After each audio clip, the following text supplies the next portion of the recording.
ఇది సాధారణ కాలేజ్ కాదు. ఇక్కడే కలలు మొదలవుతాయి, భవిష్యత్తులు తయారవుతాయి. క్లాస్ రూమ్స్లో పుస్తకాల శబ్దం, హాస్టల్లో ప్రెజర్, కన్నీళ్లు, కారిడార్లో పరుగులు, మనసులో టెన్షన్. చదువు యుద్ధం కాదు, ప్రతిరోజు మనసుతో చేసే పోరాటం. అలాంటి కాలేజీలో ఒక యోధుడు ఉన్నాడు, వీరప్రసాద్. Good morning. ఒకరోజు అన్నింటినీ మార్చేసే వార్త వచ్చింది. ఫండ్స్ లేవని ఈ కాలేజీని మూసివేయాలని ప్రభుత్వం నిర్ణయించింది. స్టూడెంట్స్ అరుస్తూ, కొంతమంది ఏడుస్తూ బయటికి పరుగులు తీశారు. గేట్ వద్ద గుంపులు, కోపం, హింస, నినాదాలు. కుర్చీలు ఎగిరాయి, గర్జనలు పెరిగాయి. ఆ అల్లర్లో శాంతిగా ముందుకు వచ్చాడు అతను. అతని ఒక్క మాట నిశ్శబ్దం చేసింది. నాశనం చేస్తే భవిష్యత్తు రాదు.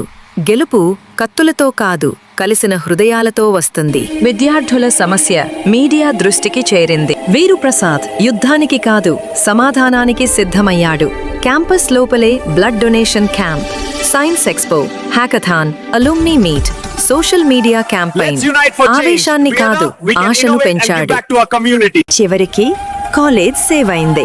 ప్రిన్సిపల్ కంట్లో నీళ్లు, స్టూడెంట్స్ చేతుల్లో చప్పట్లు. దప్పు డప్పు దద్దరిల్లింది. పూల వర్షం కురిసింది. గెలిచాడు వీరప్రసాద్. మనం అందరమూ గెలిచాం. యుద్ధం లేకుండా గెలవటం, అదే నిజమైన వీరత్వం. ఈ తరంకి కావలసింది యుద్ధ గర్జనలు కాదు, ఒక గొంతు, ఒక దారి, ఒక వీరుడు. ఇప్పుడు చెప్పు, నువ్వే ఆ వీరు అయితే ఏమి చేస్తావ్?